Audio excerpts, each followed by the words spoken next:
الحمد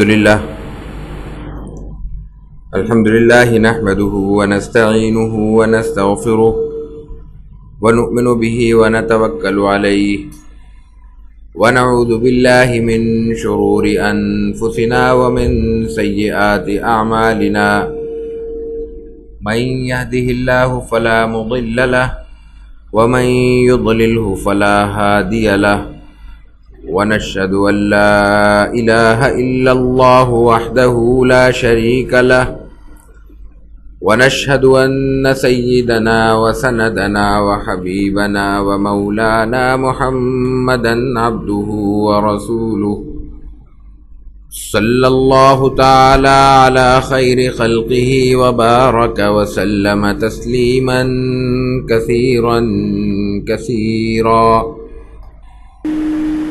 أما بعد فأعوذ بالله من الشيطان الرجيم. بسم الله الرحمن الرحيم. قل هو الله أحد الله الصمد لم يلد ولم يولد ولم يكن له كفوا أحد. قال أبو داود سليمان بن الأشعث حدثنا مسدد قال حدثنا أبو عوانة عن موسى بن أبي عائشة عن عمرو بن شعيب عن أبيه عن جده قال إن رجلا أتى النبي صلى الله عليه وسلم فقال يا رسول الله كيف الطهور؟ فدعا بماء في أناء فغسل كفيه ثلاثا ثم غسل وجهه ثلاث ثم غسل ذراعيه ثلاثا ثم مسح برأسه وأدخل إصبعيه السباحتين في أذنيه ومسح بإبهاميه على ظاهر أذنيه وبالسباحتين باطن أذنيه ثم غسل رجليه ثلاثا ثم قال هكذا الوضوء فمن زاد على هذا أو نقص فقد أساء وظلم أو ظلم وأساء. صدق الله العظيم وصدق رسوله النبي الكريم ونحن على ذلك لمن الشاهدين والشاكرين والحمد لله رب العالمين. ہمارے اس سلسلہ درس میں آج 10ویں نشست میں جیسا کہ گزشتہ نشست سے تسلسل کے ساتھ ہم عبادات کا بیان شروع کر چکے ہیں اور یہ بات پھر دوبارہ دہرا دینا چاہتے ہیں کہ ہم یہاں انشاءاللہ احادیث کی روشنی میں عبادات اور اس کے فلسفے اور اس کی روح کے حوالے سے کچھ بات کریں گے. جو مسائل ہیں روزمرہ کے وہ یقیناً ہر مسلمان کو معلوم ہوتے ہیں اور معلوم کرنے کے ان کے پاس ذرائع موجود ہیں، اس لیے ہم ان فقہی مسائل میں خصوصاً اختلافی مسائل میں نہیں پڑھتے. ہم صرف وہ بات جو حدیث سے براہ راست واضح ہوتی ہے اس تک اپنے بیان کو محدود رکھنے کی کوشش کرتے ہیں. گزشتہ نشست میں ہم نے عبادت کا تصور اور عبادت کا فلسفہ تھوڑا سا بیان کرنے کی کوشش کی تھی اور یہی عرض کیا تھا کہ اس حوالے سے مزید تفصیلات احادیث کے ضمن میں وقتاً فوقتاً ہمارے سامنے آتی رہیں گی. آج جو ہماری نشست ہے اس میں جو پہلی حدیث ہم نے منتخب کی ہے وہ صحاح ستہ کی مشہور روایت کتاب ہے سنن ابو داود سلیمان بن اشعث السجستانی، یہ اس کے مؤلف اور مرتب کہہ لیں. 275 میں ان کی وفات ہوئی تھی اور یہ تقریباً ایک ہی دور ہے 250 سے لے کر 260 70 80 تک کا جس میں یہ صحاح ستہ 6 مشہور کتب حدیث لکھی گئی ہیں جو عام طور پہ معروف ہیں. امام بخاری اور امام مسلم ان سے پہلے ہیں وفات کے لحاظ سے اور چند برس کے بعد ان کی یعنی امام بخاری تقریباً کم و بیش 20 برس کے بعد امام ابو داود کی وفات ہوتی ہے. ابو داود رحمہ اللہ کے حوالے سے ایک بات اور اہم ہے کہ ان کی جو نسبت ہے بیان ہوئی ہے جیسے میں نے ابھی نام کے ساتھ عرض کیا وہ ابو داود سجستانی ہے. سجستان مورب ہے یعنی عربی میں جب بعض لفظوں کا تلفظ نہیں ہوتا تو وہ قریب کے الفاظ کے ساتھ وہ اس کو بدل دیتے ہیں. کراچی کو اگر عربی میں لکھا جائے تو وہ کراتشی لکھا جاتا ہے. تو سجستان اصل میں سیستان کا مورب ہے، سیستان کی عربی سمجھ لیں. تو اس کے بارے میں جو زیادہ معروف ہے وہ تو یہی ہے کہ یہ ایران کا حصہ ہے آج کل کے موجودہ حالات میں، لیکن بعض اہل علم نے، اور ڈاکٹر محمود احمد غازی صاحب نے اس کو خاص طور سے ایک سے زائد مقام پہ بیان کیا، ان کی رائے یہ ہے کہ یہ ساحل مکران کے ساتھ کی کچھ پٹی تھی، اور یہ وہ علاقہ شمار ہوتا ہے جو اس وقت پاکستان کی حدود میں شامل ہے۔ تو ایک اعزاز کی بات کہہ لیں یا ایک نسبت کی بات کہہ لیں کہ یہ ایک روایت کے مطابق پاکستانی محدث ہیں جن کی کتاب پورے عالم میں پڑھی جاتی ہے۔ مفہوم یہ ہے کہ یہ یہاں سے یہ خود یا ان کے آباء و اجداد تعلق رکھتے تھے۔ ہم محدثین کا جب تذکرے پڑھتے ہیں اور بعض اہل سیر کے، سیرت نگاروں کے ابتدائی 2-3 صدی کی بات ہے، یہ بھی 30 صدی کے آدمی ہیں، تو ان میں کئی ناموں کے ساتھ ہمیں سندھی کا وہ بھی ملتا ہے ذکر۔ سیرت کے مشہور سیرت نگار ہیں اور مغازی نگار ہیں ابو معاشر سندھی، ایسے اور بھی لوگوں کے ساتھ ملتا ہے۔ تو یہ وہی ہیں جو یا تو کسی ذریعے میں اس زمانے میں جو غلامی کا سلسلہ تھا اس کے تحت خریدتے ہوئے، بیچتے ہوئے، آزاد ہوتے ہوئے کسی کے واسطے سے، کسی تعلق سے وہاں پہنچے، اور کچھ لوگ پڑھنے کے لیے بھی یہاں سے گئے تھے اور پھر وہ وہیں کے ہو کر رہ گئے تھے، لیکن نسبت ان کی قائم رہی۔ تو یہ ابو داؤد رحمہ اللہ کے حوالے سے بھی نسبت کی تھوڑی سی تفصیل تھی۔ جو حدیث ہم نے ابھی منتخب کی ہے وہ ابو داؤد رحمہ اللہ کی، امام ابو داؤد کی سنن سے منتخب کی ہے، اور اس درس کے سلسلے میں یہ پہلی بار ہم نے ابو داؤد سے، امام ابو داؤد کی سنن سے کوئی حدیث منتخب کی ہے، اور اس میں پوری ترکیب ہے وضو کی، رسول اللہ صلی اللہ علیہ وسلم نے خود بیان کی ہے۔ یہاں ہمارا مقصد وضو کی تفصیل اور وضو کی ترتیب بیان کرنا نہیں ہے، وہ ہر مسلمان کو معلوم ہے اور آتی ہے اور صحیح معلوم ہے۔ یہاں اس حدیث کے آخر میں ایک جملہ ہے، وہ جملہ پیش کرنے کے لیے ہم نے یہ روایت منتخب کی ہے، اور اسی سے متعلق ایک دوسری روایت آگے ہے، میں اس کو بھی انشاءاللہ ابھی پیش کروں گا، اس کے بعد اس پر تھوڑی سی ہم بات کریں گے۔ روایت کا میں صرف ترجمہ بھی پیش کر دیتا ہوں۔ یہ روایت ہے، مسدد ہیں، امام ابو داؤد کے مشہور استاد ہیں، کافی روایتیں ان سے منقول ہیں۔ وہ نقل کرتے ہیں ابو وانا سے، اور وہ موسیٰ بن ابو عائشہ سے، اور یہ روایت کرتے ہیں عمر ابن شعیب عن ابیہ عن جدہ سے۔ یہ ایک بہت مشہور سند ہے، عمر ابن شعیب عن ابیہ عن جدہ، اور اس پہ بڑی سندی حوالے سے بہت سی بحثیں ہوئی ہیں جو ہمارے موضوع کا حصہ نہیں ہے، وہ فنی نوعیت کی چیزیں ہیں، لیکن یہ دلچسپ بات یہ ہے کہ یہ عمر ابن شعیب ان ابیہ ان جدہ اپنے والد سے نقل کرتے ہیں اور وہ اپنے دادا سے نقل کرتے ہیں۔ تو اس میں بحث ہوئی ہے کہ یہ والد سے نقل کرتے ہیں تو اپنے والد سے نقل کر رہے ہیں، وہ تو ٹھیک ہے، لیکن جدی ہی سے مراد کیا ہے؟ اپنے والد کے دادا سے نقل کرتے ہیں یا اپنے دادا سے نقل کرتے ہیں؟ تو یہ سند احادیث میں عام طور پر ہم دیکھتے ہیں، اس لیے میں نے اس کے حوالے سے بات کی۔ روایت کے الفاظ صرف یہ ہیں کہ ان رجلا اتى النبي صلی اللہ علیہ وسلم، ایک شخص رسول اللہ صلی اللہ علیہ وسلم کے پاس آیا اور اس نے کہا یا رسول اللہ کیف الطہور، پاکی حاصل کرنے کا طریقہ کیا ہے؟ فدعا بماء، رسول اللہ صلی اللہ علیہ وسلم کے ہاں مزاج دیکھیں، نفسیات دیکھیں، ماحول دیکھیں، فالتو بات نہیں ہوتی تھی۔ آپ نے پوچھا، آپ سے پوچھا گیا، آپ نے فوراً کہا پانی کے برتن لاؤ۔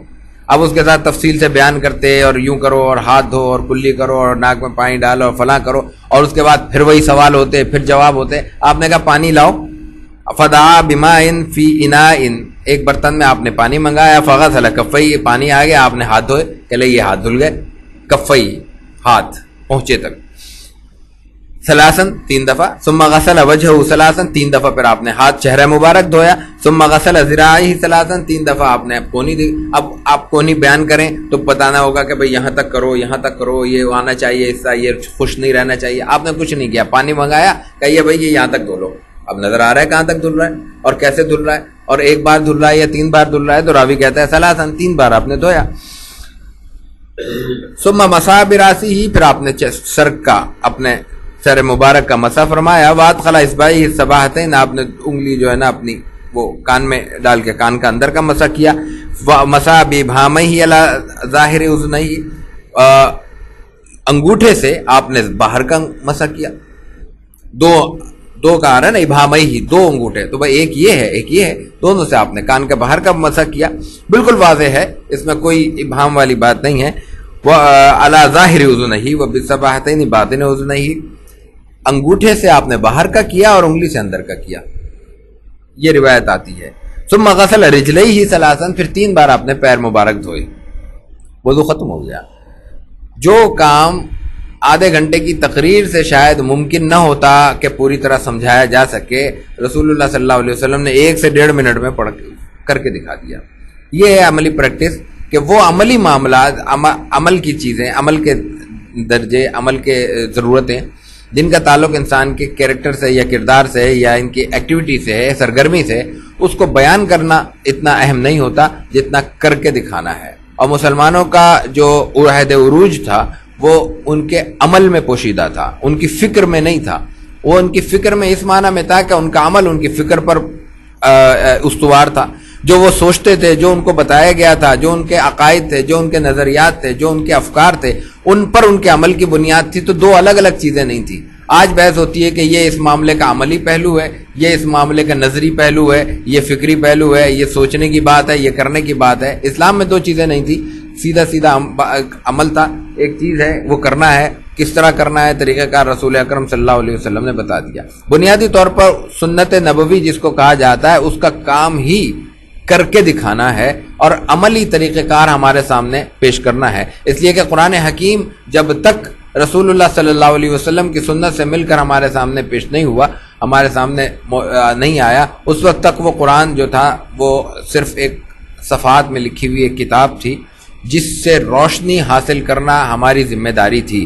رسول اکرم صلی اللہ علیہ وسلم نے اس روشنی کو حاصل کرنے کا طریقہ بھی بتا دیا اور بلکہ روشنی اخذ کر کے ہمارے سامنے پیش بھی فرما دی. سنت کا بنیادی کام اور بنیادی اس کا وظیفہ یہی ہے.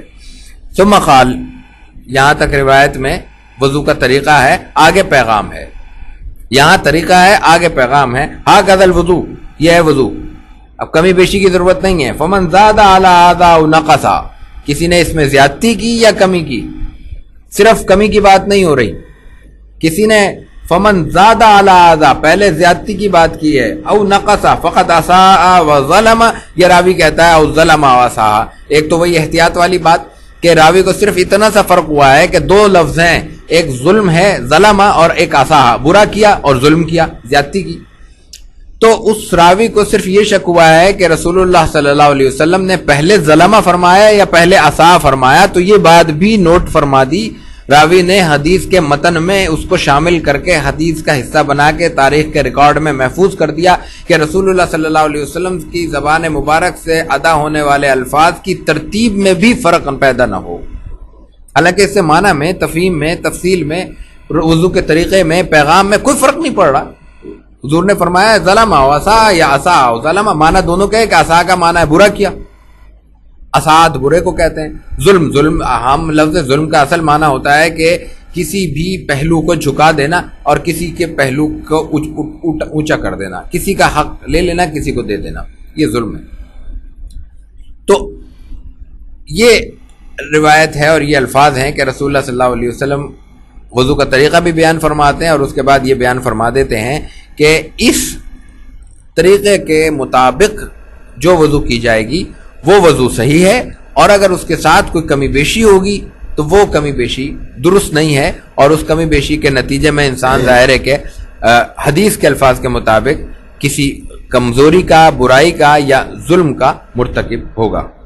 یہی پیغام ایک روایت میں دوسرے الفاظ میں رسول اللہ صلی اللہ علیہ وسلم نے ایک اور موقع پہ بیان فرمایا ہے. ہم پہلے اس کو پیش کرتے ہیں، پھر اس حوالے سے بات کریں گے کہ ظلم اور اساء کیوں کہا گیا ہے.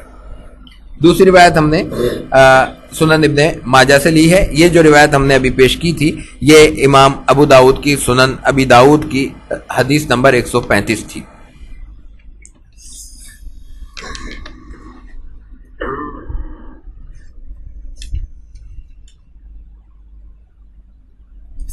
قال ابو عبداللہ محمد بن یزید ابن ماجہ حدثنا محمد بن يحيى قال حدثنا قتيبة قال حدثنا ابن لحية عن حيي بن عبد الله المعافري عن أبي عبد الرحمن الحبلي عن عبد الله بن عمرو أن رسول الله صلى الله عليه وسلم مر بسعد وهو يتوضأ فقال ما هذا الصرف قال أفي الوضوء إسراف قال نعم وإن كنت على نهر جار. یہ دوسری روایت ہم نے ابن ماجہ کی سنن سے لی ہے. سیاستہ کا ہم بار بار ذکر کرتے ہیں. سیاستہ میں آخری کتاب جو شمار ہوتی ہے عام طور پر وہ ابن ماجہ ہے. عام طور پر میں نے اس لیے کہا کہ بعض علاقوں میں ابن ماجہ کی جگہ سنن دارمی شامل کی جاتی ہے، اور بعض حضرات موطا امام مالک کو بھی سیاستہ کا حصہ سمجھتے ہیں ابن ماجہ کی جگہ پہ. ابن ماجہ میں نے جیسے ابھی حدیث کا بیان پورا پڑھتے حدیث کی روایت پڑھتے ہوئے پیش کیا. اب نام کے ابو عبداللہ محمد بن یزید ان کا نام ہے، اور یہ ان کی وفات جو ہے نا 275 ہجری کی ہے. یہ اور ابو داؤد بالکل قریب قریب کے عہد کے راوی ہیں، حدیث کے استاد ہیں، محدث ہیں. یہاں اس روایت میں حدیث کے الفاظ میں ترکیب بیان نہیں ہو رہی، وضو کا طریقہ بیان نہیں ہو رہا، صرف ایک پیغام ہے، وہی پیغام ہے جو ابو داؤد کی روایت میں ہم پیش کر چکے ہیں. الفاظ کے فرق سے بات واضح ہو رہی ہے، پیغام زیادہ کلیئر ہو رہا ہے، اس لیے ہم نے اس کا انتخاب کیا ہے. ابن ماجہ رحمہ اللہ کے استاد اس روایت میں محمد ابن یحییٰ ہیں، وہ قتیبہ سے نقل کرتے ہیں، وہ ابن لہیہ سے، اور ابن لہیہ جو ہے نا وہ حیی ابن عبداللہ المعافری سے نقل کرتے ہیں، وہ ابو عبد الرحمن الحبلی سے، اور پھر یہ صحابی رسول تک پہنچتے ہیں عبداللہ ابن عمر ابن عاص رضی اللہ تعالی عنہ. اور وہ یہ روایت صرف اتنی ہے کہ حضرت سعد رضی اللہ تعالیٰ عنہ وضو فرما رہے تھے تو رسول اللہ صلی اللہ علیہ وسلم کا وہاں سے گزر ہوا. مرہ رسول اللہ صلی اللہ علیہ وسلم ان رسول اللہ صلی اللہ علیہ وسلم مرہ بسعد، حضرت سعد کے پاس سے آپ گزرے، وہ یتوضا، وہ وضو فرما رہے تھے. فقال ما هذا الصرف، آپ نے دیکھا ہوگا اور محسوس کیا ہوگا کہ وہ پانی کے استعمال میں اسراف سے کام لے رہے ہیں، یعنی جو کام تھوڑے پانی سے ہو جانا چاہیے اس میں انہوں نے رسول اللہ صلی اللہ علیہ وسلم کے خیال کے مطابق زیادہ پانی استعمال کیا، اس لیے آپ نے ان کو تنبیہ فرمائی. اب وہ تنبیہ کیا فرماتے ہیں؟ آپ نے فرمایا هذا صرف، یہ کیا اسراف ہے. تو وہ صحابی ہیں اور ایک ایک چیز، ایک ایک معاملہ وہ بالکل گہرائی میں جا کے اترنے کا ذوق رکھتے ہیں. وہ آپ کہتے ہیں کہ افل وضو اسراف، وضو تو ایک نیک کام ہے، وضو تو پاکی کا کام ہے، دھو رہے ہیں ہم اپنے جو آلودگیاں ہیں یا مٹی ہے یا ماحول کی وجہ سے کچھ کثافتیں ہم پر آ گئی ہیں تو وہ ہم صاف کر رہے ہیں. تو اس میں اگر ہم نے 2 کی جگہ 4 دفعہ دھو لیا تو اس میں اسراف کا کیا سوال ہے.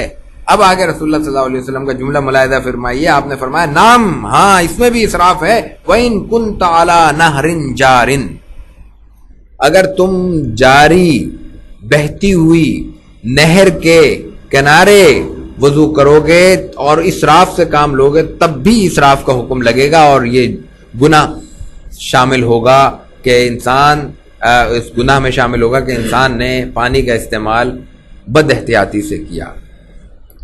رسول اکرم صلی اللہ علیہ وسلم کی سیرت مبارکہ جب ہم پڑھتے ہیں، اسوہ حسنہ کا جب ہم مطالعہ کرتے ہیں اور جب ہم پیش کرتے ہیں لوگوں کے سامنے اور کہتے ہیں کہ رسول اللہ صلی اللہ علیہ وسلم کے اسوہ حسنہ کے لیے قرآن حکیم نے لقد کان لکم فی رسول اللہ اسوۃ حسنہ فرما کے قیامت تک آنے والے ہر شخص کے لیے اسوہ حسنہ کو لازم کر دیا ہے، تو اس میں ایک نقطہ یہ بھی پوشیدہ ہوتا ہے کہ قیامت تک آنے والے مسائل کا حل اگر انسان ڈھونڈنا چاہے، اگر اس مسئلے کے لیے بنیادی بیسک ہدایات رسول اللہ صلی اللہ علیہ وسلم کی ذات مبارکہ سے حاصل کرنا چاہے تو قرآن کریم کے بعد احادیث میں، سنت رسول صلی اللہ علیہ وسلم میں، واقعات سیرت میں موجود رہیں گی.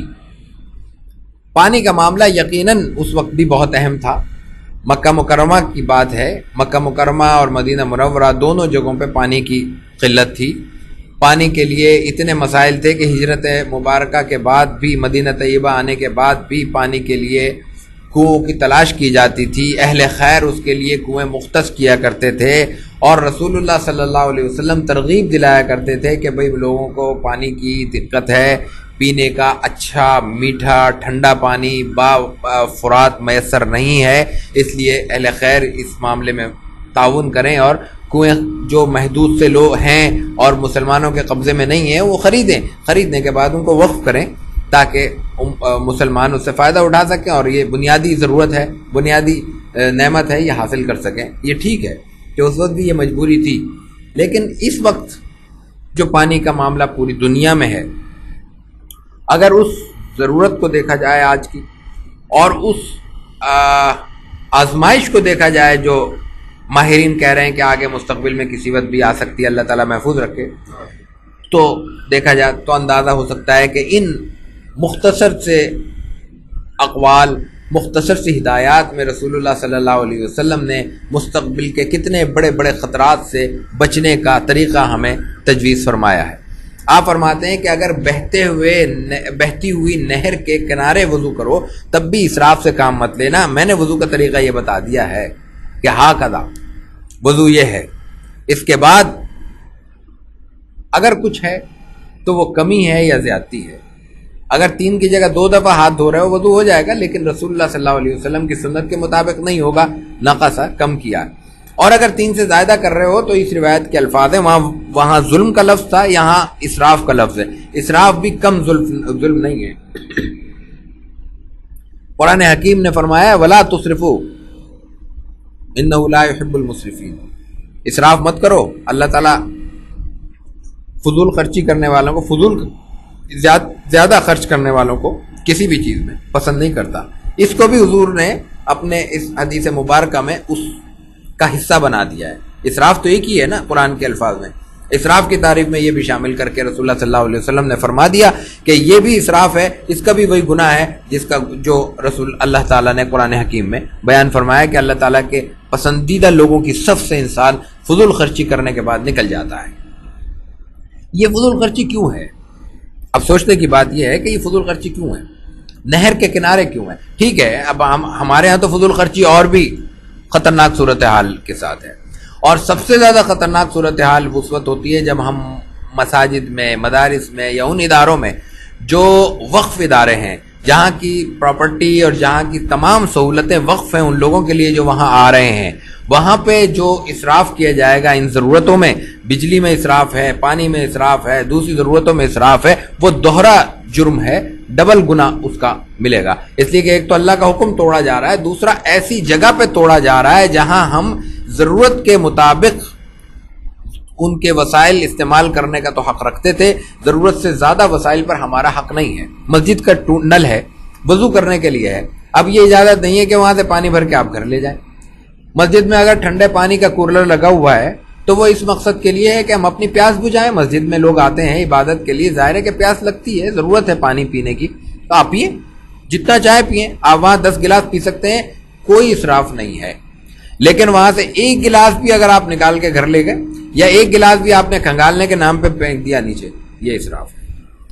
وضو کرتے ہوئے جتنا پانی ضائع ہوتا ہے ہمارے عام رواج میں مروج طریقے کے مطابق، یہ تمام کا تمام اسراف میں شامل ہے، اور یہ وہ اسراف ہے جس کے لیے رسول اللہ صلی اللہ علیہ وسلم نے منع فرمایا ہے، اور اللہ تعالیٰ نے اپنے پسندیدہ لوگوں میں سے اسراف کرنے والوں کو خارج قرار دیا ہے۔ ایک پہلو اور ہے، ہمارے ہاں آج کل زیادہ کہہ لیں یا شاید زیادہ معلومات لوگوں تک پہنچ رہی ہیں، اس لیے یہ انداز زیادہ اختیار کیا جا رہا ہے۔ مسلمانوں میں اور مسلمانوں کے اندر جو تھوڑا سا غور و فکر کرنے والے لوگ ہیں، اس میں ایک یہ سوچ پروان چڑھ رہی ہے کہ بھئی یہ جو ریاستی امور ہوتے ہیں یا حکومتی معاملات ہوتے ہیں، ان میں ان کو غیر متعلق ہونا چاہیے مذہبی معاملات سے، جس کو لادینیت کہتے ہیں ہم، اور سیکولرزم عام طور پر عرف میں کہا جاتا ہے۔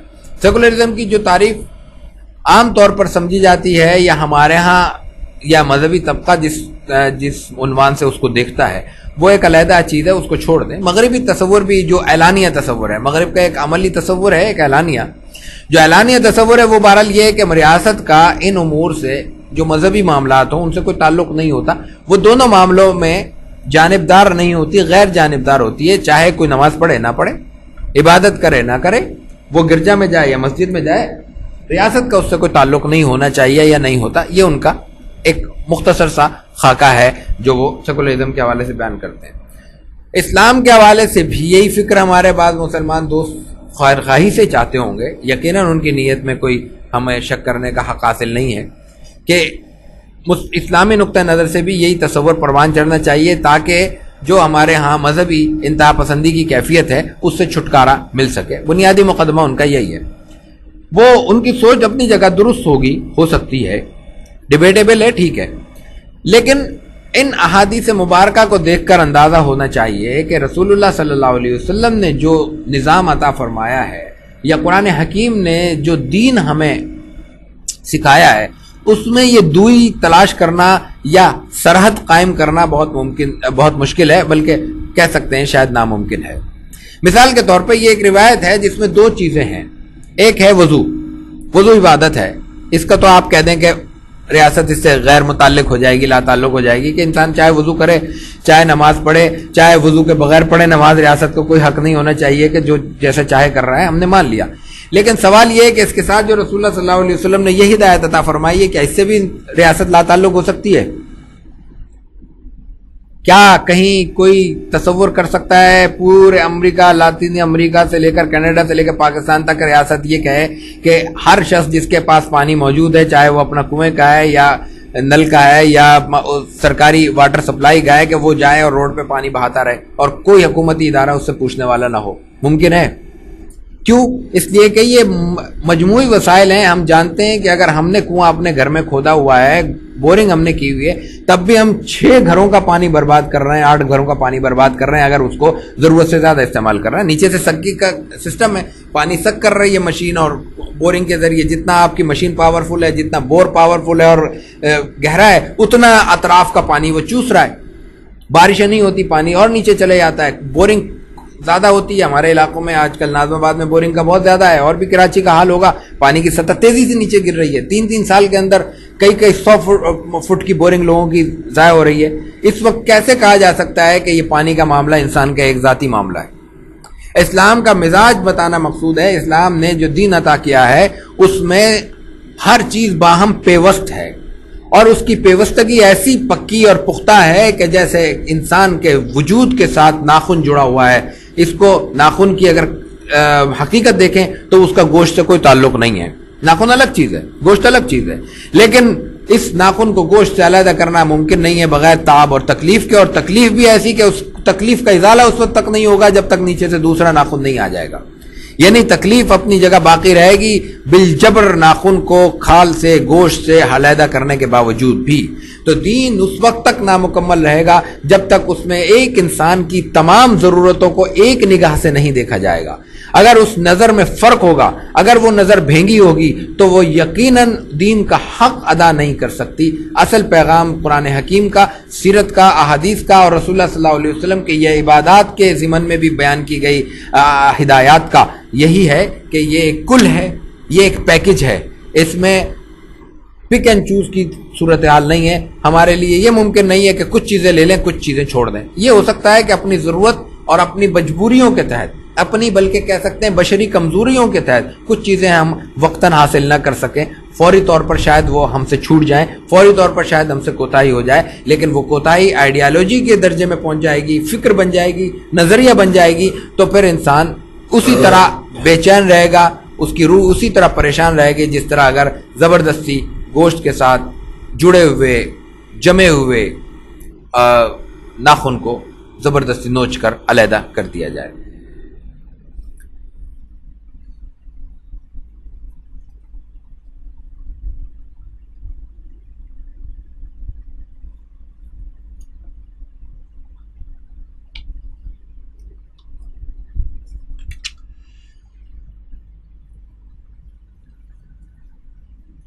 اس سے بعد ہم نے جو حدیث منتخب کی ہے وہ بھی ابن ماجہ سے ہے، اور امام ابو داؤد، امام ابو عبداللہ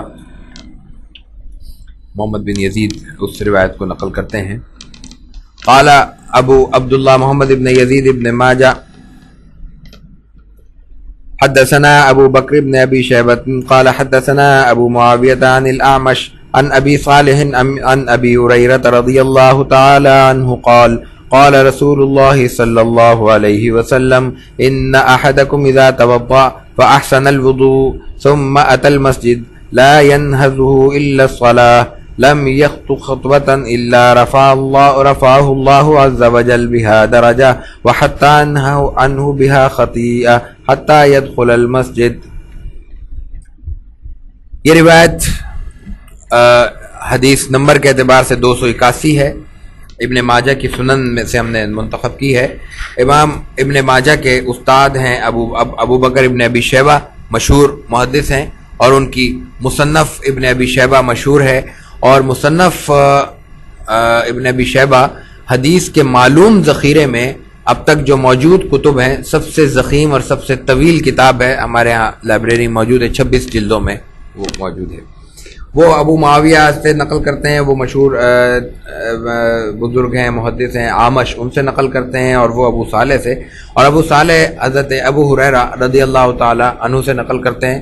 حدیث کا جو معلوم ذخیرہ ہے، موجود اور محفوظ ذخیرہ ہے، اس میں حدیث کے سب سے بڑے راوی حضرت ابو ہریرہ رضی اللہ تعالی عنہ، وہ یہ کہتے ہیں کہ رسول اللہ صلی اللہ علیہ وسلم نے وضو کے، پاکی کے اور پاکی حاصل کرنے کے طریقے کے بعد ثواب بیان کیے ہیں، اس کے فضائل اور درجات بیان کیے ہیں۔ اس روایت میں رسول اللہ صلی اللہ علیہ وسلم فرماتے ہیں کہ ان احدکم اذا توضأ فاحسن الوضوء، اگر کوئی ایک شخص اٹھا اور وضو کیا، اور فاحسن الوضوء، وضو کے آداب کا، سنن کا، رسول اللہ صلی اللہ علیہ وسلم نے جو طریقہ کار عطا فرمایا، ہدایت فرمایا، اس کا خیال رکھتے ہوئے اس نے وضو کیا، ثم اتى المسجد لا ينهزه الا الصلاة، اور پھر وہ مسجد آتا ہے، وضو کرتا ہے، وضو کر کے مسجد آتا ہے، اور مسجد آنے کے لیے لفظ یہ ہیں کہ ثم اتى المسجد لا ينهزه الا الصلاة، اس کو گھر سے مسجد آنے کے لیے نماز کے علاوہ اور کوئی داعیہ نہیں تھا، اور کوئی چیز ایسی نہیں تھی جو مسجد میں اس کے آنے کا، گھر میں اٹھنے کا اور مسجد کی طرف سفر کا سبب بنی۔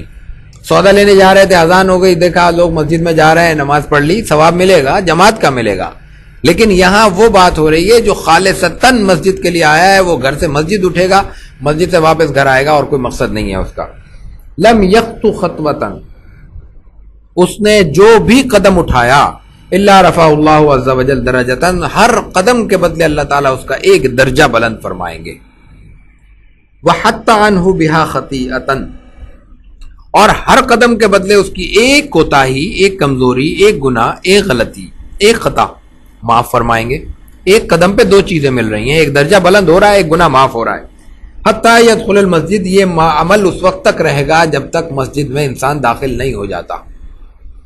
مسجد میں داخل ہونے تک جو قدم انسان اٹھا رہا ہے نماز کے لیے، گھر سے وضو کر کے جب جاتا ہے، تو ہر قدم کے بدلے اس کو ایک نیکی مل رہی ہے، درجہ بلند ہو رہا ہے۔ نیکی نہیں مل رہی، نیکی تو اس سے چھوٹا لفظ ہے، درجہ بلند ہو رہا ہے، اور ایک گناہ بھی معاف ہو رہا ہے۔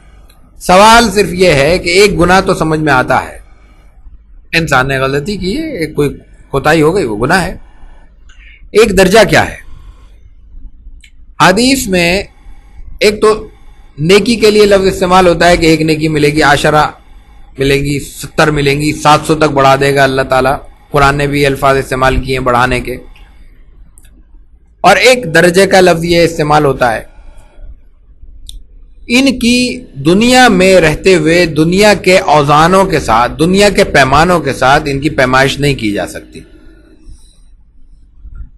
اللہ تعالیٰ کے ہاں، یہ بات ہم پہلے بھی ایک درس میں کہہ چکے ہیں، نیکی کا جو تصور ہے وہ دنیا کے اور خاص طور سے ہمارے کاروباری دماغ سے بہت مختلف ہے۔ ہمارے ہاں چیزیں تولی جاتی ہیں، ناپی جاتی ہیں، گنی جاتی ہیں، اور تولنے میں اور ناپنے میں اور گننے میں انسان سے غلطی ہو سکتی ہے۔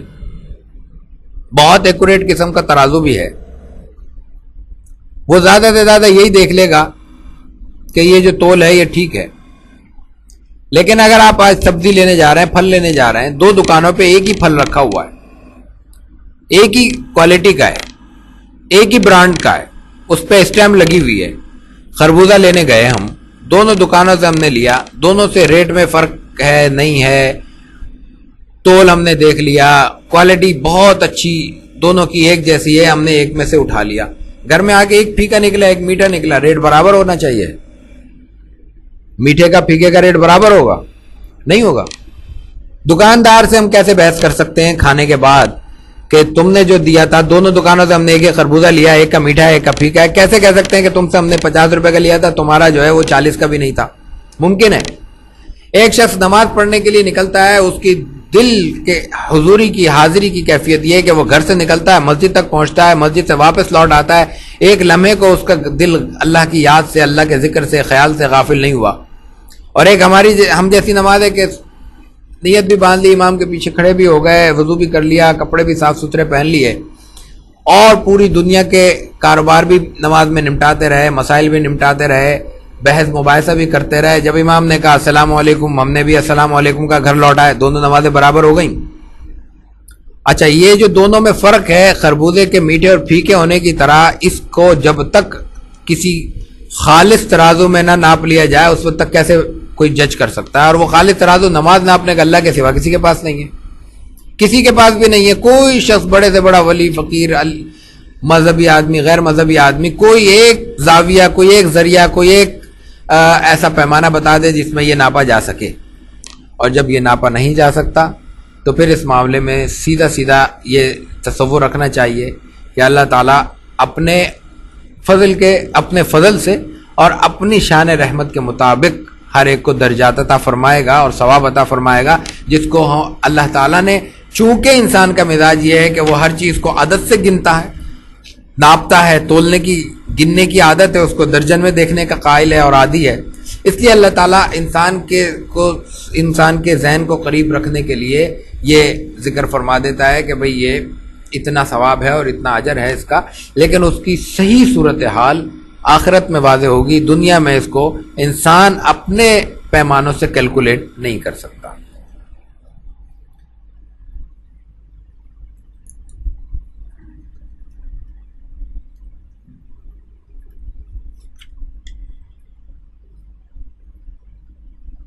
اسی نوعیت کی ایک اور روایت بھی ہے، ہم وہ پیش کر کے پھر آج کے ہم اس درس کو ختم کرتے ہیں۔ یہ بھی روایت جو ہے نا وہ ترمذی سے ہی ابن ماجہ سے ہی منتخب کر رہے ہیں۔ قال ابو عبداللہ محمد بن یزید القزوینی قال حدثنا ابو بکر بن ابی شیبۃ ومحمد بن بشار قال حدثنا غندر محمد بن جعفر عن شعبة عن يعلى بن عطاء عن يزيد بن طلق عن عبد الرحمن بن البيلماني عن عمرو بن عبسة قال قال رسول الله صلى الله عليه وسلم إن العبد إذا توضأ فغسل يديه جرت خطاياه من يديه فإذا غسل وجهه جرت خطاياه من وجهه فإذا غسل ذراعيه ومسح برأسه جرت خطاياه من ذراعيه ورأسه فإذا غسل رجليه جرت خطاياه من رجليه۔ وہاں رسول اللہ صلی اللہ علیہ وسلم نے جو ابھی اس سے صاحب پر روایت تھی اس میں وضو کرنے کے بعد مسجد میں جانے کے فضائل بیان کیے تھے۔ اس روایت میں خود وضو کی نعمت سے اور اس کی حقیقت سے رسول اللہ صلی اللہ علیہ وسلم پردہ اٹھا رہے ہیں اور وہ بیان فرما رہے ہیں۔ ابو بکر ابن ابی شیبہ جن کا بھی گزشتہ روایت میں بھی ذکر ہوا ان سے نقل ہے، اور وہ محمد ابن بشار، یعنی اس روایت میں ابن ماجہ رحمہ اللہ کے دو استاد ہیں، ابو بکر ابن شیبہ اور محمد ابن بشار، اور ان دونوں کا ایک استاد ہے، دونوں جو ہے نا غندر سے نقل کرتے ہیں۔ غندر کا پورا نام جو ہے نا محمد ابن جعفر ہے، وہ شعبہ مشہور راوی ہیں، ان سے نقل کرتے ہیں، وہ یعلا ابن عطا سے، وہ یزید ابن طلق سے، اور وہ عبد الرحمن بیلمانی سے یہ نسبت ہے، اور وہ عمر ابن عبسہ سے۔ عمر ابن عبسہ صحابی ہیں، رسول اللہ صلی اللہ علیہ وسلم کی زیارت کرنے والا، زیارت کا شرف حاصل کرنے والے بزرگ ہیں۔ وہ نقل کرتے ہیں کہ رسول اللہ صلی اللہ علیہ وسلم نے یہ فرمایا، یہ حدیث قولی حدیث ہے، جو ہم نے پہلے حدیث بیان کی تھی جس میں رسول اللہ صلی اللہ علیہ وسلم نے وضو کا طریقہ بیان فرمایا تھا کہ صحابی آئے، انہوں نے کہا کہ وضو کیف الطہور، آپ نے فرمایا کہ پانی لاؤ، اور آپ نے وضو کیا اور آپ نے پھر وضو کر کے دکھایا، تو وہ جو روایت تھی وہ فعلی حدیث تھی، آپ نے کر کے دکھایا۔ یہ قولی حدیث ہے، آپ نے بیان فرمایا، اور آپ نے بیان کیا فرمایا؟ بہت واضح ہے، بہت مختصر سی بات ہے۔ آپ نے کہا کہ ایک بندہ جب وضو کرتا ہے، اور وضو کا مقصد وضو ہے، وضو سے مراد ہر اچھے اور نیک کام کے لیے کیے جانے والا وضو، گرمی کی شدت کم کرنے کے لیے ہاتھ منہ دھونا وضو شمار نہیں ہوتا۔ اذا توضا، جب وضو کیا، فغسل یدیہ، اور ہاتھ دھوئے، آغاز ہاتھ دھونے سے ہوتا ہے وضو کا۔ جرت خطایا من یدیہ، ابھی وضو کیا نہیں ہے، مکمل نہیں ہوا ہے وضو کی، آپ نے ابھی دعا نہیں مانگی ہے، نماز ابھی نہیں پڑھی ہے، مسجد میں نہیں گئے ہیں، ابھی آپ بیت الخلاء میں کھڑے ہوئے ہیں، آج کل کے ماحول کے مطابق واش روم میں واش بیسن پہ وضو کر رہے ہیں آپ۔ فغسل یدیہ جرت خطایا من یدیہ، صرف ہاتھ دھوئیں، ہاتھ دھوتے ہی ہاتھ کے ذریعے گناہ جھڑنا شروع ہو جاتے ہیں. فإذا غسل وجهه جرت خطایا من وجهہ، چہرہ دھویا، چہرے سے گناہ جتنے کیے تھے چہرے کے گناہ جھڑنے شروع ہو گئے، ختم ہونے شروع ہو گئے. فإذا غسل ذراعیہ ومسح براسہ، ادھر کوہنیاں دھوئیں، بازو دھوئے، چہرے سر کا مسح کیا. جرت خطایا من ذراعیہ وراسہ، دونوں بازوؤں سے بھی گناہ جھڑنا شروع ہو گئے، سر سے بھی گناہ جھڑنا شروع ہو گئے. فإذا غسل رجلیہ جرت خطایا من رجلیہ، پیر دھوئے تو دونوں پیروں سے بھی گناہ جھڑنا شروع ہو جاتے ہیں. یہ ہے وضو، جو بنیادی طور پر براہ راست عبادت بھی نہیں ہے. الفاظ پہ ذرا غور فرمائیے گا، براہ راست عبادت نہیں ہے، ایک بہت بڑی عبادت تک پہنچنے کا راستہ ہے، ذریعہ ہے. نماز اس کے بغیر ادا نہیں ہوتی. وضو اس لیے ہے کہ انسان پاک ہو کر، صاف ہو کر اپنے اللہ کے دربار میں حاضر ہونے کے قابل ہو سکے. براہ راست عبادت نماز ہے. اس عبادت کا بھی ایک حصہ ہے ہاتھ دھونا، لیکن ہاتھ دھونا وضو کے لیے. میں پھر وضاحت کر دوں. اس عمل میں جیسے ہی انسان شروع ہوتا ہے، آغاز کرتا ہے اس عمل کا، اور اس کی عبادت کا آغاز ہوتا ہے، گناہ معاف ہونا شروع ہو جاتے ہیں. ایک بات تو یہ ہے. دوسری اس میں پھر وضاحت ہو جائے، پہلے بھی ہو چکی ہے، کہ احادیث میں جس قدر بھی گناہوں کی معافی کا ذکر آیا ہے، ابھی روایت میں آیا نماز کے لیے مسجد کی طرف قدم اٹھتے ہیں گناہ معاف ہو جاتے ہیں، وضو کرتا ہے گناہ معاف ہو جاتے ہیں. ایسے بہت سی روایات ہیں، بہت سے احکامات ہیں. جمعہ پڑھتا ہے، جمعہ دوسرے جمعے تک کے گناہ معاف ہو جاتے ہیں. رمضان میں ہر عشرے میں، ہر روز، آخری دن، عید کے دن، عیدگاہ تک جاتے ہوئے اللہ تعالیٰ گناہ معاف فرماتا ہے. اس میں دو طرح کے گناہ معاف ہو سکتے ہیں. 3 بنیادی گناہ ہوتے ہیں. بنیادی گناہ تو اصل میں 2 ہی ہیں، حقوق اللہ اور حقوق العباد. حقوق اللہ کا ان گناہوں سے تعلق ہے، حقوق العباد کا چھوٹے سے چھوٹا گناہ بھی ان تمام نیکیوں سے تعلق نہیں رکھتا. اس سے بڑی نیکی حقوق اللہ کے، حقوق العباد کا کوئی گناہ معاف نہیں کر سکتی جب تک کہ انسان معاف نہ کروائے صاحب معاملہ سے جس کا حق ہے، یا اس کو ادا نہ کر دے. حقوق العباد میں بھی پھر گناہ کے 2 پہلو ہیں. ایک شخص ہے، اس نے کسی کے سے رقم لی اور واپس نہیں کی، حقوق العباد ہے، اس نے گناہ کیا. اب اس کی معافی کی ایک ہی صورت، 2 ہی صورتیں ہیں، یا تو وہ صاحب معاملہ جس کی رقم ہے وہ معاف کر دے، اور یا آپ اس کی رقم لوٹا دیں. رقم لوٹا دی، گناہ ختم ہو گیا. اب معافی مانگ لی، اس سے معافی تو مانگی جائے گی نا. میں نے ادھار لیا تھا آپ سے 1 مہینے کے لیے، 2 سال کے بعد لوٹا رہا ہوں، تو وہ 23 مہینوں کی معافی تو مجھ پہ لازم ہے، وہ معافی تو مانگنی پڑے گی مجھے، لیکن رقم لوٹا کر، یہ تو الگ ہو گیا. لیکن اس کے ساتھ اللہ کا حق بھی وابستہ ہے.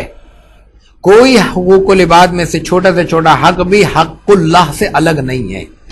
اس لیے کہ یہ جو مال لوٹانے کا، قرض لوٹانے کا، یا اور بھی جو احکامات ہیں، جو حقوق العباد کے مختلف درجے ہیں، مختلف احکامات ہیں، مختلف زاویے ہیں، مختلف صورتیں ہیں، وہ تمام کے تمام ہم پر حق العباد کے طور پر بھی جو فرض کیے گئے ہیں وہ اللہ کی طرف سے فرض کیے گئے. اللہ نے کہا ہے کہ جب گزرو راستوں سے تو سلام کرو، بیمار ہو تو اس کی عیادت کرو، کسی سے قرض لے لو تو وہ لوٹا دو، کسی کے ساتھ قرض لیا ہوا ہو کسی نے اور وہ دے نہ سک رہا ہو تو اس کے ساتھ نرمی کا معاملہ کرو، کسی کو تکلیف نہ پہنچاؤ، کسی کو رنج نہ دو، کسی کو دکھ نہ پہنچاؤ. یہ تمام احکامات ہمیں کس سے معلوم ہوئے؟ یہ دین کا حصہ کیسے بنے؟ رسول اللہ صلی اللہ علیہ وسلم نے بیان فرمایا، یا اس کی کچھ تفصیلات قرآن نے بیان کر دی ہیں. تو ہر حق العباد بھی، چھوٹے سے چھوٹا بھی حق العباد تو ہے ہی، لیکن اس سے پہلے حق اللہ ہے. اس لیے جہاں ایک طرف ہمارا حق العباد کی حیثیت سے یہ فرض ہے کہ ہم حق ادا کریں اور معافی مانگیں صاحب معاملہ سے، وہاں اللہ سے معافی مانگنا بھی ہر ایک کے لیے لازم ہے. تو یہ اگر حق ادا کر دیا تو امکان ہے کہ اللہ تعالیٰ ان نیکیوں کے ذریعے جو اللہ تعالیٰ کی توفیق سے ہمیں میسر آئیں گی وہ گناہ معاف ہو جائے جو حق اللہ کا ہے. حق العباد معاف نہیں ہو سکتا. میں نے کہا کہ 3 بنیادی قسمیں بنتی ہیں گناہوں کی، تو 3 قسمیں میں نے اس معنی میں کہیں کہ ایک تو حقوق اللہ ہیں، ایک حقوق العباد ہیں، ایک پھر یہ حقوق سے تھوڑا کم درجے کے گناہ ہوتے ہیں حقوق اللہ میں، حقوق العباد میں نہیں. وہ ہے گناہ صغیرہ، چھوٹے گناہ. چھوٹا گناہ کی تفصیل تو ظاہر ہے کہ بہت لمبی ہے اور بہت تفصیل چاہتی ہے، ظاہر ہے کہ کبھی موقع ہوا تو اس پہ بات بھی کر لیں گے، یا حدیث کے ضمن میں شاید تھوڑی تھوڑی باتیں ہوتی رہیں۔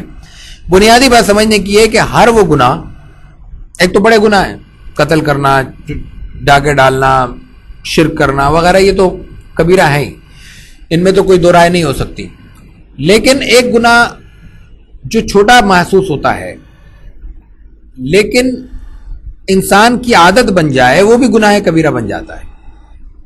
ایک انسان کا مزاج ہے، کبھی سلام کیا کبھی نہیں کیا، ٹھیک ہے، کیونکہ بڑا جرم نہیں ہے، بے دیانی میں انسان گزر گیا، لیکن ایک انسان کا مزاج ہو کہ ساری دنیا مجھے ہی سلام کرے گی، میں کسی کو سلام نہیں کروں گا، ہاں جواب دے دوں گا، احسان کر لوں گا، بعض لوگوں کا مزاج ہوتا ہے، یہ چھوٹا گناہ نہیں رہے گا، یہ گناہ کبیرہ بن جائے گا، انسان کا مزاج بن جائے گا۔ اس نوعیت کے گناہوں کو بھی گناہ کبیرہ کہتے ہیں۔ تو گناہ صغیرہ جو بھی چھوٹے ہیں، انسان سے کوتاہی ہو جائے، عادتاً نہیں، غلطی ہو جائے، خطان ہو جائے، بے دھیانی میں ہو جائے، نادانستگی میں ہو جائے، وہ گناہ تو ان عبادات کے ذریعے اللہ تعالیٰ معاف فرما ہی دیتے ہیں، لیکن گناہ کبیرہ بھی اگر انسان ان عبادات میں لگا رہے اور وہ گناہ کبیرہ بھی محض اللہ کی ذات سے وابستہ ہو، حقوق اللہ ہو، حقوق العباد سے ان کا کوئی تعلق نہ ہو، تو بھی اللہ کی رحمت سے امید ہے کہ انسان کو، چونکہ وہ عبادات کی توفیق دے رہا ہے، یہ چھوٹی چھوٹی عبادت بھی اللہ ہی کے حکم سے ہو رہی ہے، اللہ کی رضا سے ہو رہی ہے، اللہ کی توفیق سے ہو رہی ہے، اس لیے اللہ تعالیٰ انشاءاللہ اس کی برکت سے ہمارے یہ گناہ بھی معاف فرمائے گا۔ اللہ تعالیٰ ہمیں دین کی صحیح فہم بھی عطا فرمائے اور عمل کرنے کی بھی توفیق عطا فرمائے۔ وآخر دعوانا ان الحمدللہ رب العالمین۔